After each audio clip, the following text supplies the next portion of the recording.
Karena kekhawatiran tentu masih ada di publik, jangan sampai pada saat di lapangan. Lu kan gini, dia sudah memberitahu belum?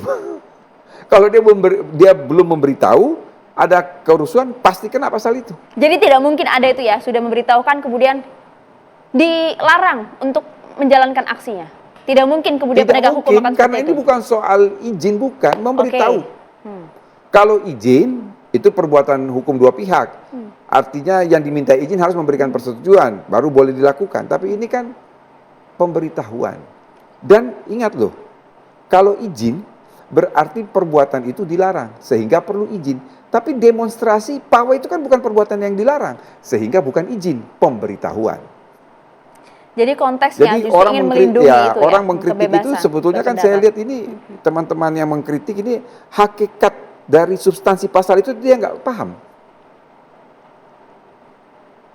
Jadi pemberitahuan dan izin itu berbeda. Kalau izin berarti perbuatan itu dilarang. Ini kan tidak dilarang. Sehingga memang tidak perlu izin, cukup memberitahu. Clear di sana. Ini bukan dilarang, tapi hanya diatur agar tidak melanggar ketertiban umum. Betul. Oke.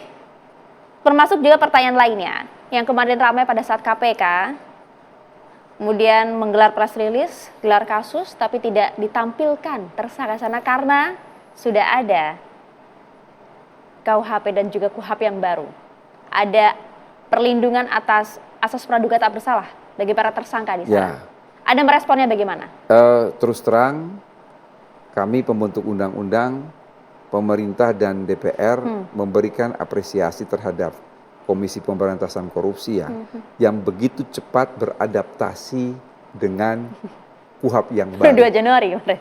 Jadi setelah 2 Januari kan ada OTT yang dilakukan oleh Komisi Pemberantasan Korupsi. Kami apresiasi betul, artinya mereka cepat membaca KUHP dan menyesuaikan diri dengan KUHP yang baru, bahwa memang ada larangan bahwa proses terhadap tersangka itu tidak boleh menimbulkan praduga bersalah. Seperti penayangan pada saat siaran pers, itu dianggap menimbulkan praduga bersalah. Dan kita tahu ya, kalau dulu kita membaca koran atau majalah, itu kan biasanya wajah tersangka itu selalu dikasih hitam ya. Jadi kita nggak tahu, dan nama tersangka pun selalu inisial. Jadi ya terus terang kami apresiasi dengan Komisi Pemberantasan Korupsi yang cepat beradaptasi dengan KUHP yang baru. Termasuk ada suatu pengadilan negeri di Muara Enim, Sumatera Selatan yang kurang lebih 1 minggu setelah pemberlakuan KUHP yang baru, dia memutuskan dengan pemaafan hakim. Ini kan hal yang baru di dalam KUHP. Jadi cepat beradaptasi.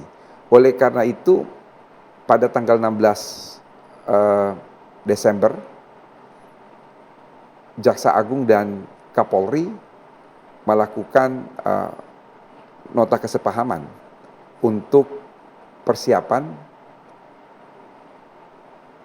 keberlakuan KUHP dan KUHP yang baru. Waktu itu kebetulan juga dihadiri oleh Ketua Komisi 3 dan saya sebagai Wakil Menteri Hukum. Artinya di dalam nota kesepahaman itu, dan setelah itu kita melakukan konferensi pers, kami tegas mengatakan bahwa aparat penegak hukum kita itu siap beradaptasi dengan KUHP dan KUHP yang baru. Jadi kekhawatiran masyarakat bahwa APH kita tidak siap, polisi tidak siap, jaksa tidak siap, hakim tidak siap, ya biarlah waktu yang akan membuktikan. Artinya apa? Kurang dari seminggu KUHP itu berlaku, KUHP itu berlaku, aparat penegak hukum cepat sekali beradaptasi. Dan Ketua Mahkamah Agung mengeluarkan surat edaran kepada seluruh pengadilan pada tiap tingkatan. Jaksa Agung Muda Pidana Umum membuat surat edaran juga kepada Kepala Kejaksaan Tinggi. Kabar Reskrim juga membuat surat edaran kepada para Kapolda yang intinya itu semua sama. Sehingga bagaimana sedapat mungkin teman-teman APH di daerah bisa beradaptasi dengan KUHP dan KUHP baru.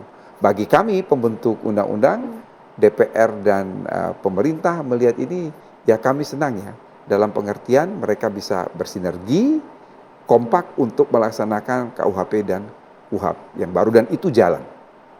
Dan itu juga sudah terbukti, kita juga Sudah terbukti. Ya, sudah melihat mereka juga sudah mulai beradaptasi dengan KUHP dan KUHP. Persis. Ya, tapi kalau kita melihat dan juga membaca soal peraturan KUHP, KUHP ini kan semuanya berkutat dengan multi tafsir atau tafsir dari setiap individu. Tapi bagaimana, mohon maaf Pak Wamen, bagaimana kemudian Anda memastikan bahwa aturan KUHP, KUHP ini tidak membela bagi mereka yang bersalah? Bagaimana keyakinan ini bisa ditimbulkan kepada publik, publik bisa percaya bahwa aturan ini tidak akan multitafsir dan tidak akan membela mereka yang bersalah? Sesaat lagi dijawabnya.